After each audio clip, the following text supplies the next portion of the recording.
साथियों नमस्कार। साथियों, मोहन रंगन साहब ने एक वीडियो भेजा था, मैंने अभी अभी उसको देखा। वो बहुत ही महत्वपूर्ण जानकारी दे रहे हैं। ओआरओपी एरियर का भुगतान क्या जो दिसंबर की पेंशन आएगी उसके साथ में होगा, और नहीं होगा तो क्यों नहीं होगा, और आपको क्या कार्रवाई करनी है अपने भुगतान के लिए, अपने एरियर के लिए, अपनी पेंशन के लिए। और इसके साथ ही साथ वो स्पर्श के बारे में भी बहुत महत्वपूर्ण जानकारी दे रहे। इसके अलावा भी कुछ और वो ऑन रेडी लेफ्टिनेंट की पेंशन के बारे में भी बता रहे हैं। तो बहुत महत्वपूर्ण ये उनकी जानकारी है, आप लोगों तक मैं साझा कर रहा हूं। और आप भी इस पूरे वीडियो को देखना, और आपका अगर कोई भुगतान पेंडिंग है तो आपको क्या कार्रवाई करनी है वो भी साथ के साथ में वो बता रहे हैं। जय हिंद।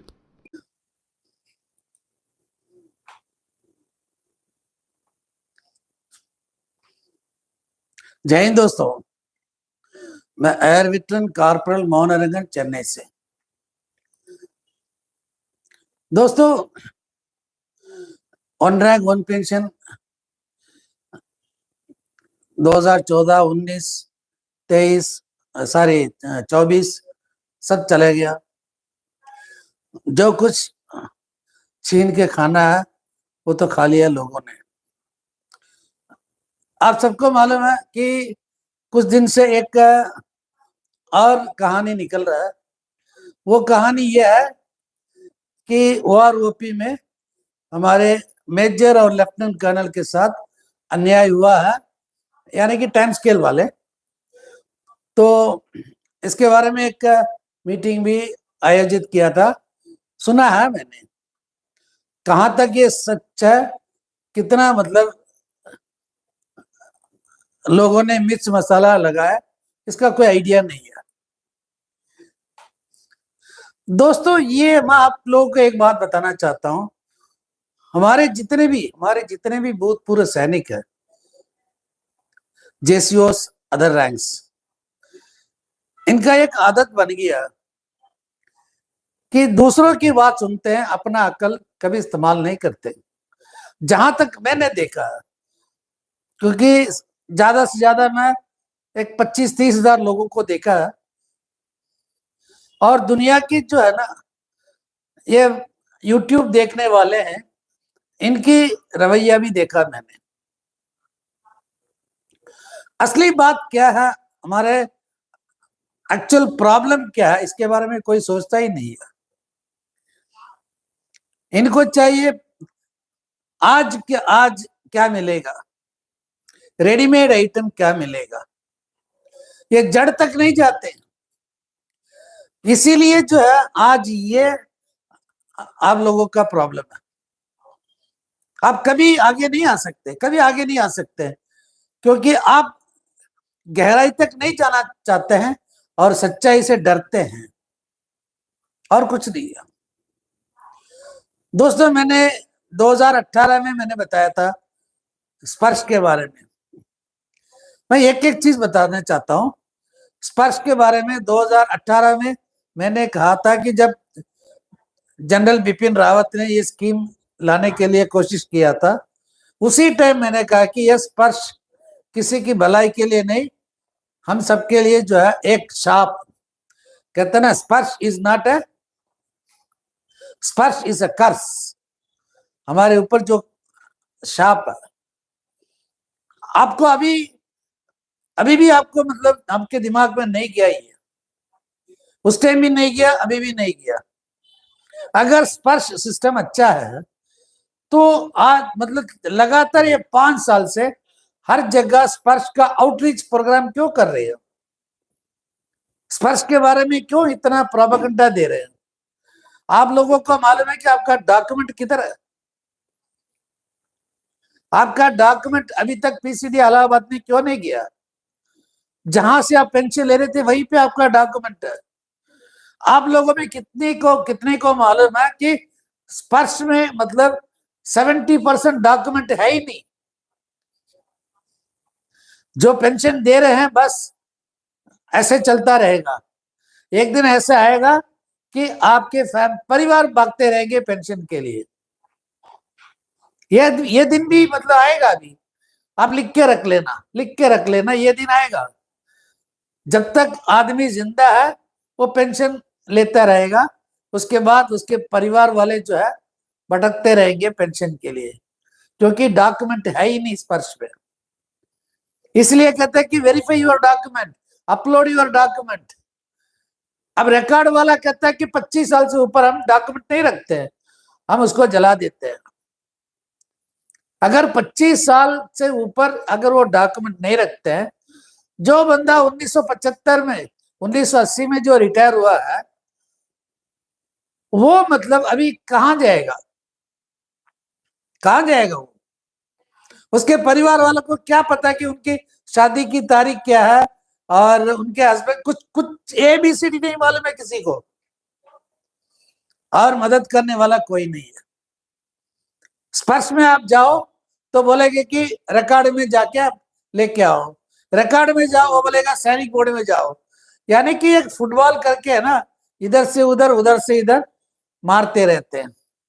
लेकिन लोगों को चाहिए वन रैंक वन पेंशन। आप में से कितने को मालूम है कि OROP का अरियर सबको नहीं मिला? कितने को मालूम है? अगर आपको मिला है तो सही मिला या गलत मिला, कितने को मालूम है? आपके जो सोल्जर बोर्ड है ना, जो सोल्जर बोर्ड में जो बैठे हैं, इनमें कितने को मतलब पेंशन के बारे में मालूम है, स्पर्श के बारे में कितने को मालूम है? जो कुछ अभी चल रहा है ना, ऊपर वाले की मेहरबानी से चल रहा है। अभी जिस दिन ऊपर वाला है ना अपनी मेहरबानी बंद कर देगा ना, तो फिर पता चलेगा आपको जो है कि स्पर्श से क्या प्रॉब्लम आया। अब वन रैंक वन पेंशन, ये वन रैंक वन पेंशन अभी भी मैं आपको बता रहा हूं, 2014 से पहले किसी को इसके बारे में कोई नॉलेज नहीं था, ज्ञान नहीं था। मैं अपनी बात बता रहा हूं, हमें कोई ज्ञान नहीं था कि OROP होता क्या है, OROP का मतलब क्या हम नहीं जानते थे। फिर उसके बाद हम सतबीर सिंह के ग्रुप में बैठ चले गए थे, फिर वहां से धीरे धीरे सारे मतलब सीखना स्टार्ट किया। दोस्तों, वन रैंक वन पेंशन उन लोगों के लिए जो कम सर्विस में रिटायर होते हैं। फौजी मतलब JCO अदर रैंक्स कभी रिटायर नहीं होता, वो अपना टर्म्स ऑफ एंगेजमेंट पूरा करके बाहर निकलता है, डिस्चार्ज किया जाता है। रिटायर होते हैं अफसर। आप अपने पुराने PPO में देखोगे pension on discharge, pension on discharge ये JCO अदर रैंक्स के लिए, अफसर के लिए पेंशन ऑन रिटायरमेंट। ये सारे परिभाषा बदल दिया 2014 जुलाई के बाद। दोस्तों, पेंशन रेगुलेशन एक्ट करके एक चीज है, अपनी मर्जी से 2014 से उसको तोड़ दिया। किसी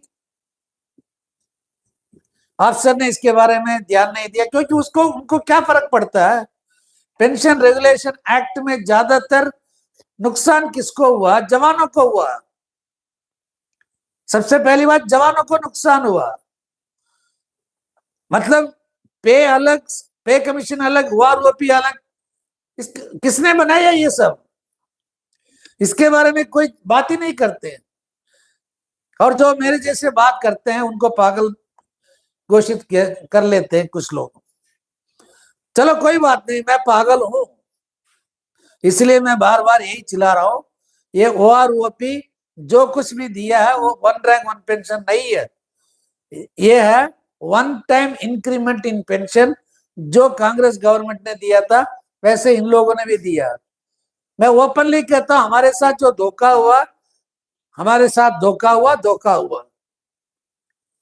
इसके बारे में कभी मेजर जनरल सतबीर सिंह किसी को जो है जवाब नहीं देगा, वो तो ऐसे बैठा रहेगा, क्योंकि जितना कमाना है कमा लिया। अलीबाबा और 40 चोर है ना, अलीबाबा हम लोग बेचारे बैठे हैं, 40 चोर वहां बैठे हैं। इसके बारे में बात क्यों नहीं करता वो? मैं ओपन चैलेंज उसको कहता हूं कि OROP के नाम पे आप लोगों ने हमारे ऊपर जो है मतलब हमारे साथ इतना बड़ा नाइंसाफी, इतना बड़ा मतलब अपमान किया OROP के नाम पे। शर्म आना चाहिए मैडम गोयत को, क्या नाम है उसका, गोयत कुछ ऐसे नाम है, शर्म आना चाहिए। शहीद परिवारों के नाम से इसने भी इसने भी होली खेला। इसके बारे में बात नहीं करते लोग। दोस्तों जब तक है ना एक एक एक एक जेसीओ अदर रैंक्स के जितने भी है ऑनरी कमीशन ऑफिसर तक, अगर हमारे जो है चीफ ऑफ आर्मी स्टाफ का जो पेंशन है उस पेंशन के उस पेंशन को बेस रख के वहां से परसेंटेज के हिसाब से अगर हमें पेंशन नहीं देंगे तो हम कभी भी 1 रैंक 1 पेंशन हासिल नहीं कर सकते। ये मतलब कोई भी चाणक्य आने दो, कोई भी मतलब mathematician, IDs officer, IAS, IPS, कोई भी आने दो, कोई भी मिनिस्टर आने दो, प्राइम मिनिस्टर, हमारे जो क्या बोलते हैं इसको, माननीय रक्षा मंत्री, आप लोग कुछ भी करो, आप कभी भी 1 रैंक 1 पेंशन नहीं दे सकते हैं, कभी भी नहीं दे सकते हैं। ओआरओपी के नाम पे लोगों को चूना लगा सकते हैं, आंखों में धूल डाल सकते हैं, लेकिन कभी 1 रैंक 1 पेंशन आप दे नहीं सकते। अगर 1 रैंक 1 पेंशन अगर आप वाकई में देना चाहते हैं लोगों को, तो pension chief of army staff का पेंशन कभी बढ़ता ही नहीं है। हर पे कमीशन के बाद उनका पेंशन बढ़ता है। उसको आधार रख के उसके जो पेंशन है उसमें से आप सिपाही को 25% से शुरू करके ऑनरी कमीशन ऑफिसर, फिर रेगुलर कमीशन ऑफिसर, इनका एक फार्मूला अगर बनाएंगे तो ये मामला हल हो जाएगा।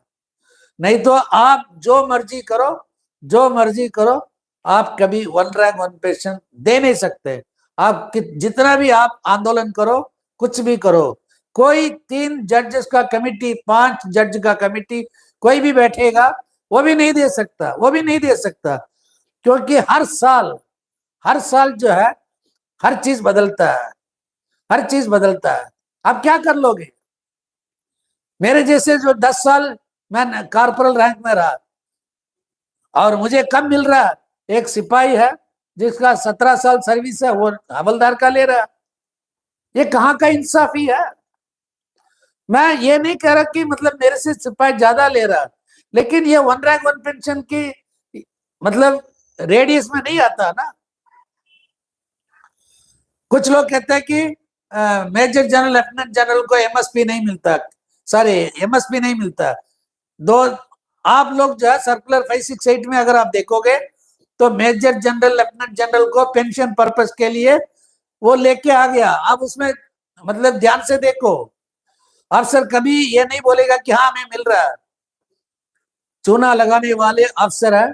और चलो ठीक है, हमारे ही लोग हैं जेसीओस और ऑनरी कमीशन ऑफिसर, उनके पीछे भागते हैं, चाटुकारी करके नीचे वालों को दबाने का काम वही करते हैं। अगर आप जब तक आप इन लोगों के चक्कर में बैठे रहोगे, आप कभी भी सक्सेस हासिल नहीं कर सकते, जीत हासिल नहीं कर सकते। आप लिख के रख लेना। इससे मतलब तकलीफ किसको होता है? उन बेचारे शहीद परिवार के पेंशनर्स, विकलांग पेंशनर्स, और जो है अनपढ़ जो है वो पेंशनर जिसको एबीसीडी नहीं मालूम। आप जो क्या करना है क्या नहीं करना है ये फैसला आपके हाथ में है। आप सोच लो, कमेंट में डालो, कोई बात नहीं, उसके ऊपर मैं वीडियो बनाते रहूंगा। जो भी कमेंट करेगा अच्छा कमेंट, मैं उस कमेंट के लिए मैं जवाब देता रहूंगा। जय हिंद, वंदे मातरम, भारत माता की जय।